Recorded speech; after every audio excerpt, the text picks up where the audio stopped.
This is the Books Podcast presented by Tim Hague. The leaders of the opposition are the sad stories in this. There's an irony about Shelley Williams. She was incredibly popular, but kept on losing her seat. I ask you, gentlemen of the jury, is this the kind of book you like your wives and servants to read? We are delighted to welcome back to the Books Podcast Steve Richards, who, for my money, is the most trenchant observer of British politics in the country. Steve, thank you for joining us again. Thank you very much, Tim. Now, your last book was a consideration of the last 10 prime ministers. Jolly good. This one's kind of a companion volume, isn't it? It's a study of, 10 people, or, 11, depending on how you count them, who might have become PM, but who didn't. So, we really need to start off with the criteria. There are many politicians who thought they should have been, and there are lots of politicians who somebody might have thought. But how did you select your 10 or 11? Yeah, it's a key question to make sense of this book, really, because at least once a year, a radio show does Who is the Prime Minister We Never Had? And listeners phone in with their favourites. Mm-hmm. Well, if I did that, that book would be longer than War and Peace. Yeah. So there had to be strict criteria. And the criteria were who had a chance to be Prime Minister, who had a feasible route towards being Prime Minister, who was perceived as a likely Prime Minister. And when you pose those two questions, you then get involved in a deep political mystery. Why didn't it happen? That's always so. All the it's not a counter historical account of what if Neil Kinnock had won or what if Michael Heseltine had become Prime Minister. It's why did these figures, who were in a way excited by and tormented by the speculation that they were about to be Prime Minister, why didn't it happen? So it's more of an investigation into that mystery rather than anything else. But that's the criteria. But there are sort of two categories as well, aren't there? Because there are towering figures who you look back at them and think they really should have made it, and we're thinking of we're going to have to be a bit specific for some of our listeners, because anybody younger than me will never have heard of Rab Butler, and I'll bet they've never heard of Dennis Healey. But these are figures who you look at them and can't imagine why they didn't become. And yet there's also a bunch of people who really should never have been in the running. Perhaps Ed Miliband, certainly Jeremy Corbyn.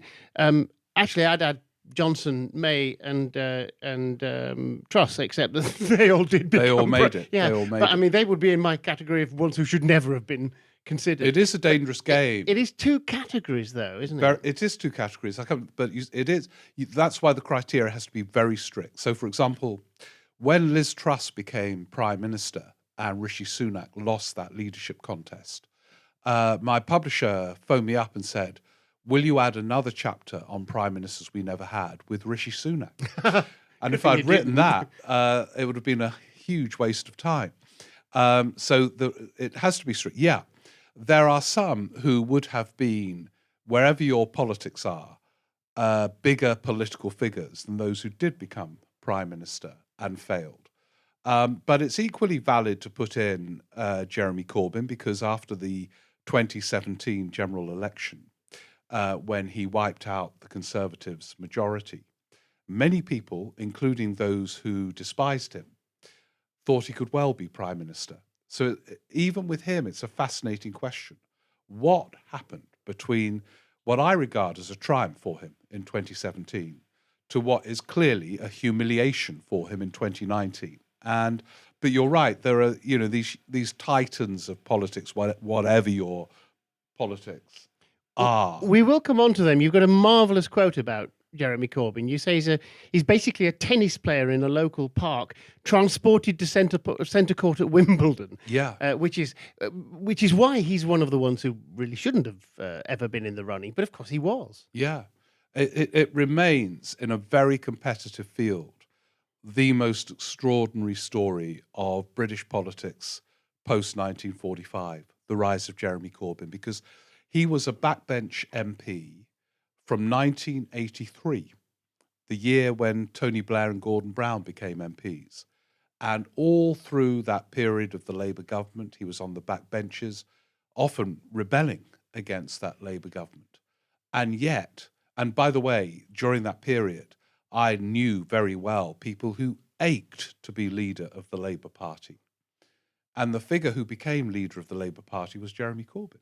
And it And is of course, an he'd never heard. extraordinary He'd story. never held any office at all. And No. you've got your Tony Blairs and your David Camerons who'd never held ministerial office, but they wanted it. And Corbyn And they had was been on the front bench, and they had understood some of the demands of leadership. Not many in both cases, and in David Cameron's case, hardly any. But You suggest he's the shallowest figure of in the other book, in the other book, I the shallowest. I think David Cameron is the most shallow prime minister since 1945. And by the way, I still think that, even though we've, since I wrote it, had the full Boris Johnson span and Liz Truss, it was a shallowness, a sort of product of a sort of Etonian view of the world, that everything was a bit of a game. And he was a sort of chap who ought to be. Yeah, he famously said, I want to be Prime Minister because I think I'd be rather good at it. But that was the previous book. I mean, this one does explore these figures, many of whom are bigger than Cameron. Why did Cameron get it? Why did Truss get it, albeit for about 10 minutes? And why did, I don't know, you mentioned Rab Butler. I obviously didn't know him, but I've read about him. And he had held every office and was Some a of these great people, reformer. Rab Butler and Kenneth Clarke and many of the others were hugely more qualified Yeah. to be Prime Minister than the people who actually did get the job. That's one of You think the of sad Jenkins, lessons. Yeah, Roy Heseltine, Jenkins. Yeah, I mean, Roy Healy. Jenkins. Healy, yeah, these were fascinating and deep figures. Roy Jenkins was a great social reformer, of course. I mean, his social reforms of the late 60s, I hadn't realised. I'm writing another book at the moment called Turning Points, and I'm going to use his social reforms as a turning point. And Britain usually is so far behind other countries, you know, in sort of social justice and these things. In the late 60s, it led the world on progressive reforms with the Abortion Act, the act legalising homosexuality. It was extraordinary. And Roy Jenkins was really the key figure. He in that. drove it. Harold Wilson was a very small C Conservative Prime Minister, but to Wilson's credit, he let him do it. So why didn't Jenkins become Prime Minister? And the answer partly is, I'm afraid, and it's a really sad lesson, that their experience became a disqualification because they had done so much, but in doing so much, you alienate sections of your party who elect these people. And so, you know, Rab Butler had been way to the left of most Conservatives. And so when the key moments came, they didn't elect their leaders then. Their leaders emerged, but there was always enough people saying, we can't go near Butler. He's done this and he's done that. And with Roy Jenkins, it was over Europe more than anything else that made him unelectable for Labour. He was a passionate pro-European when Labour were anti-Europe. It's all turned on its head now, but that's how it was then. Healy was never forgiven for being a public spending cutter during his period as Chancellor in those But this is turbulent another theme of 70s. your book, that you can be the biggest figure in the party, but unless you're constant, unless you're moving in the same direction as your party, and that was Dennis Healy's big problem. Yeah. Was that the party was lurching to the left and electing Michael Foot as its leader, and Foot doesn't figure in your book. Foot's not one of your Well, nearly yeah, I men. thought about putting Michael Foot in, but of course, there was no point that Michael Foot was perceived as a likely prime minister, even though he was leader of the opposition. He was so far behind in the opinion polls from the beginning. I mean, I'd love to write about Michael Foot. He's a fascinating figure. But I'm afraid he didn't meet those strict qualifications for what is a very dubious honour of being a prime minister we never had. Whereas Corbyn does, of course. You know, I mean, Tony Benn's not in the book. And Corbyn idolised Tony Benn. But the irony is that Corbyn got much closer to being prime minister. Tony Benn never really had a route to being prime minister. So, yeah, but you're absolutely right. The party, we don't live in a presidential system. So you have to be at one with your party when a vacancy arises. And that is the problem for some of these big figures, that they are principled enough to believe in things that prevent them from becoming prime minister. So you mentioned Ken Clarke. Europe stopped him. Absolutely. And- And he kept it was his hobby, wasn't it? People- Standing for leader of the he Conservative used to go Party. around saying, late in life, I discovered a new hobby, standing and losing in Conservative leadership contests. He stood in at least 3, began each one as the voters' favourite, and was slaughtered every time. And those who worked in his leadership campaign used to say, Ken, just pretend you're a bit sceptical about Europe. And he couldn't do it. Because, To of course, his credit. Ken Clarke was not only an enormous personality, but a successful minister. He was a successful chancellor. Which Yeah, mean, yeah. although- On most levels, he was. Although, if you don't spend anything on public spending, it's quite easy to balance the books. disaster for the country. Public success in services politics. were on their knees by 1997, but he got the economy growing. And when Labour came in 97, very different to what the context in which we're now talking. The economy was growing about 2.5% a year. I mean, they would die for that level of growth now. So yeah, he was on that basis a successful chancellor. Many thought he would succeed John Major. People thought Portillo was going to succeed John. I mean, he's only known now, Michael Portillo, as this person in very odd suits travelling on trains. Exactly. It's back to your criteria. It's interesting that Michael Portillo, who was never leader, gets into your book, but William Hague, who was leader, was never going to be prime minister. No, Never. exactly. Yeah, And, Portillo. It's forgotten about. With Portillo was the pin-up of the right in the mid 1990s, and he held this 40th birthday party when he was Defence Secretary, and it was the most glittering occasion. And Margaret Thatcher spoke, and she just said, "Michael, we have high hopes of you." And Major, who wasn't invited, who was Prime Minister, was in despair because it was like a sort of insurrectionary coronation. And of course, and yet he didn't get it. he Why? lost his seat. Well, that was one reason he didn't get it. I mean, you've got to win seat. You've got to be in Because Parliament. that's when William Hague did win. 97, become leader. 97. Yes, in 97. Were you up for Portillo in the 97 election? But it was more than that. He was never sure who he was as a public figure. And so he, as Defence Secretary, he portrayed himself as this sort of kind of soldierly right-wing figure who used to go around giving speeches about the SAS, and but that wasn't really him, And he had this sort of issue about his gay past, which he addressed after he lost his seat, but not wholly truthfully, according to some. And it was very interesting. He only stood in one leadership contest for all the speculation about him becoming prime minister. And that was in 2001 when he began as favourite, much the best known of the candidates, though Ken Clarke stood. And he lost very early on in that leadership contest. And that evening, he said, "I'm going off to the opera tonight and leaving politics." And it was almost a sense of relief.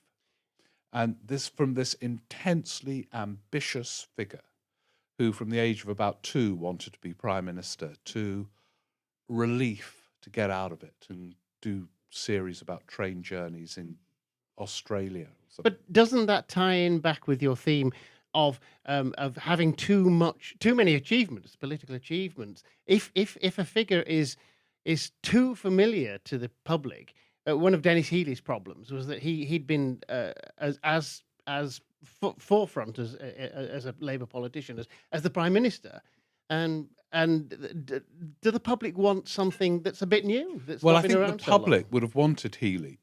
It's very interesting about Healey. He took some very tough decisions as Chancellor, in that turbulent period of the late 70s, which incidentally has many echoes with the current situation.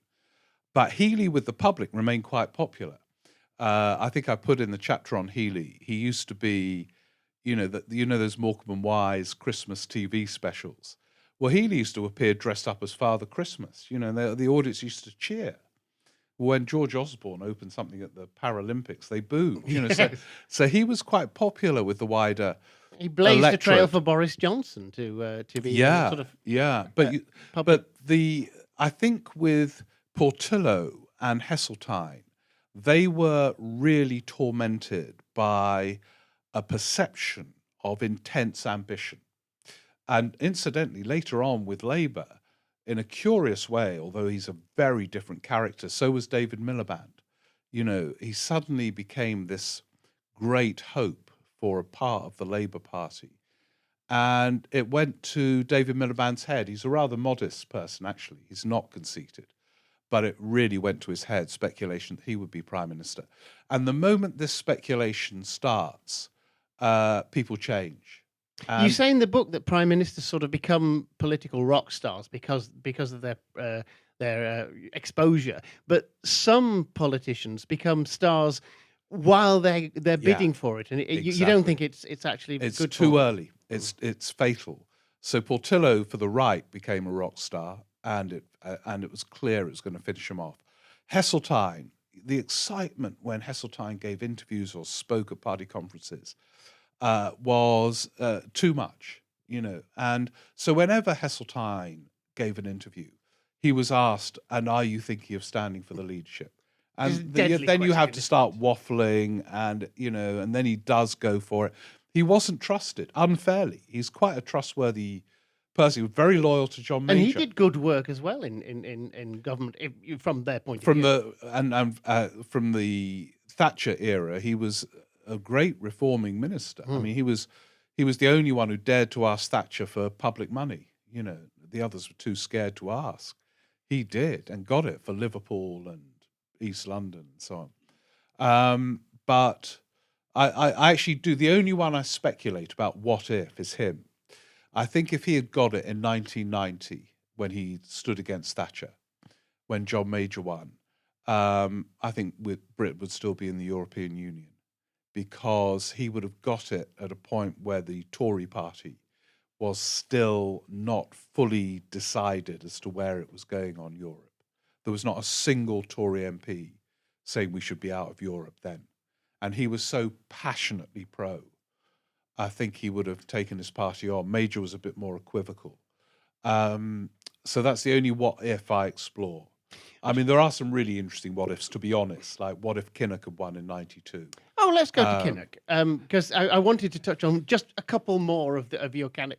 And I was going to say Kinnock is, for my generation, is the lost prime minister. What happened to him? Why did we not? It's a very sad story, and of the people in the book, he is the only one I think I've talked about. He's read it. He's read the chapter on him, and I've discussed it.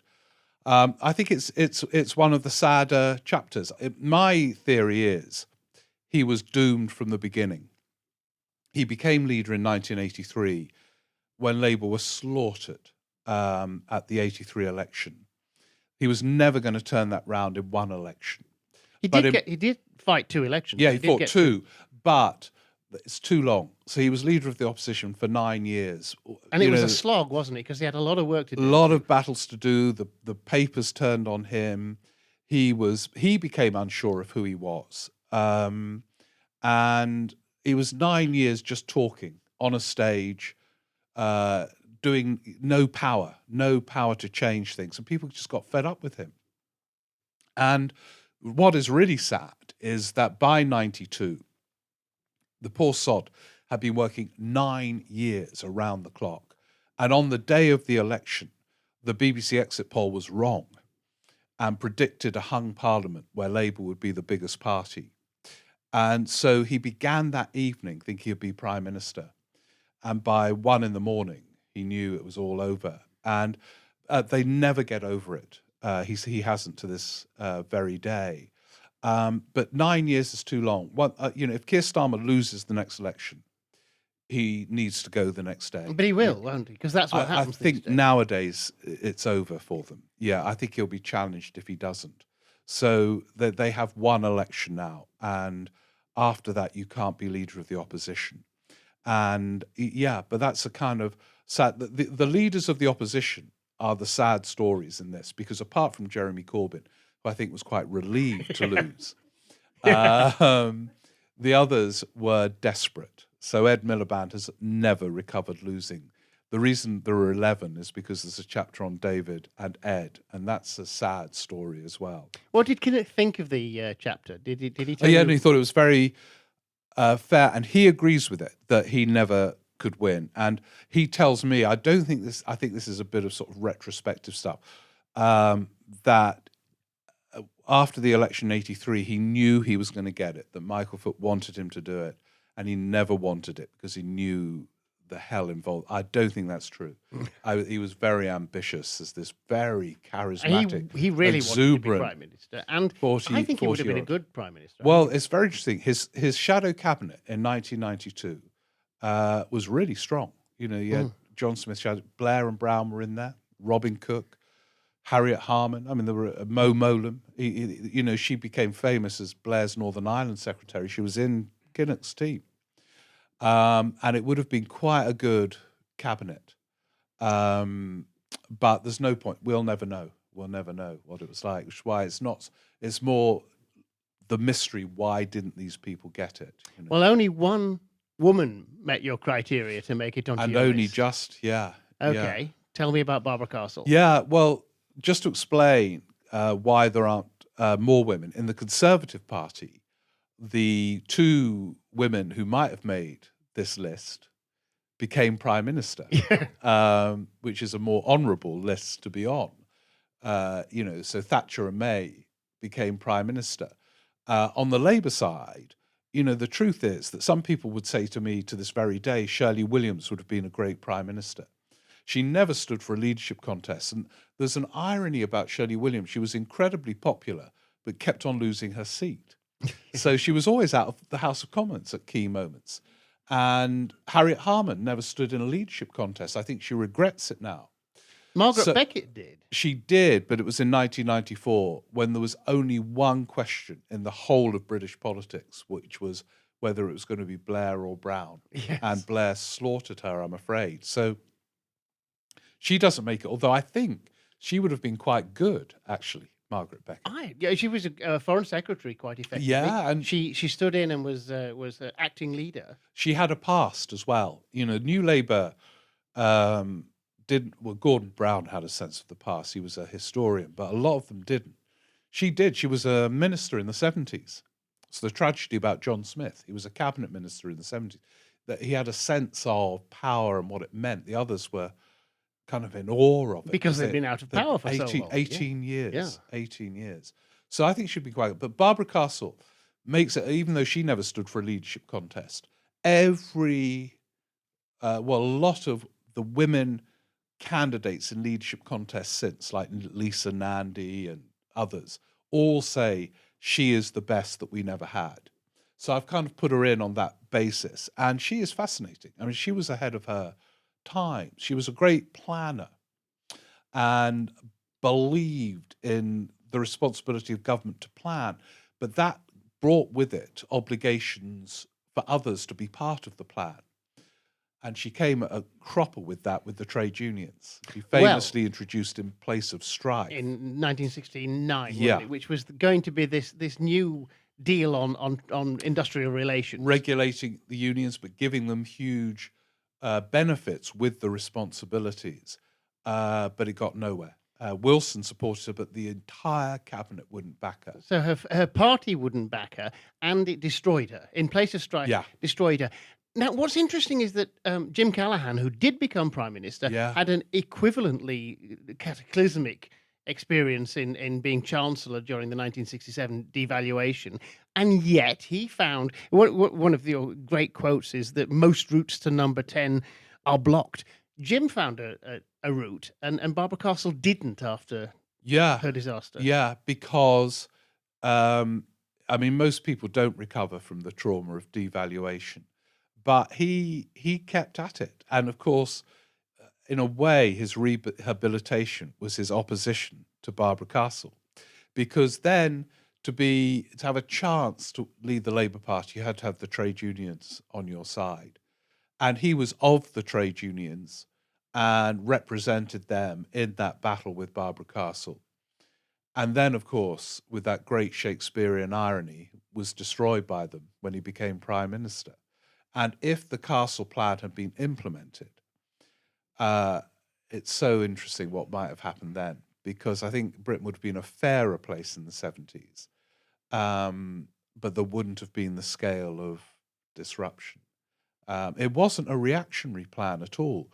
It was in a way in the spirit of the 45 government. It was celebrating regulating and planning as good things, not sinister things. That's why I think she was ahead of her time. She did it with transport as well.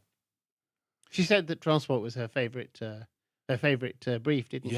Yeah, and she was very interesting. She was pursuing the idea of something close to a congestion charge that Ken Livingstone brought in London. This was the late 60s. But she alienated a lot of people then, putting compulsory driving belts and this kind of thing. Because did she do the breathalyzer as well? She did the breathalyzer, which obviously is this word freedom. People felt their freedom was being impinged, but actually gave people the freedom to live. Though they weren't, not as many were being killed. So she was a very interesting figure, but she wasn't strategic, and she was impatient, and she alienated people. And she never stood for the leadership, but she's in there.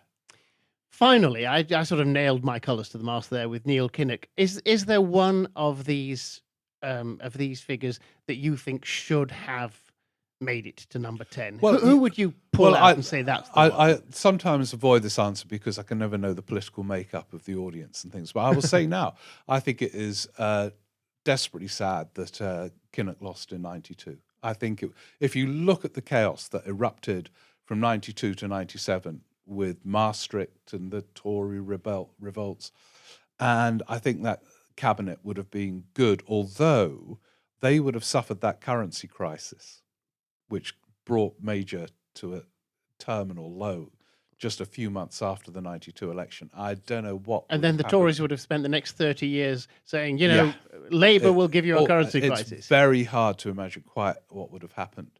I also think, unfashionably, imagine if Ed Miliband had won in 2015, would have still been in Europe, which I think is a good thing.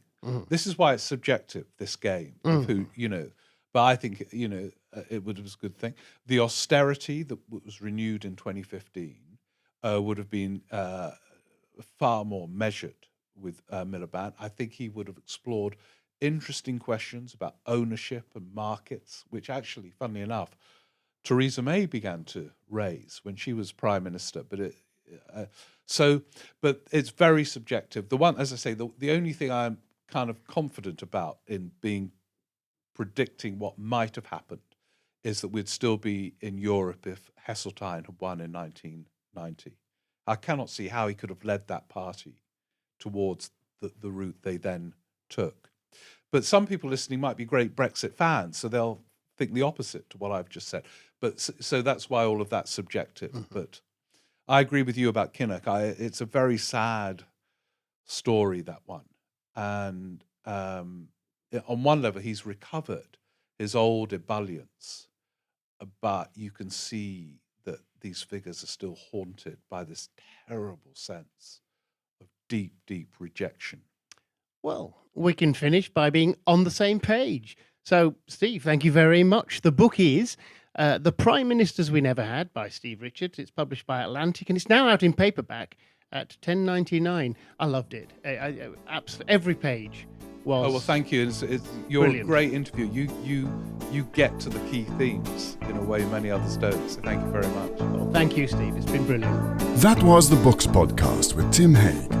The Books Podcast is produced by Green Shoot. You can find out more at www.green-shoot.com, and Tim can be contacted on tim@green-shoot.com.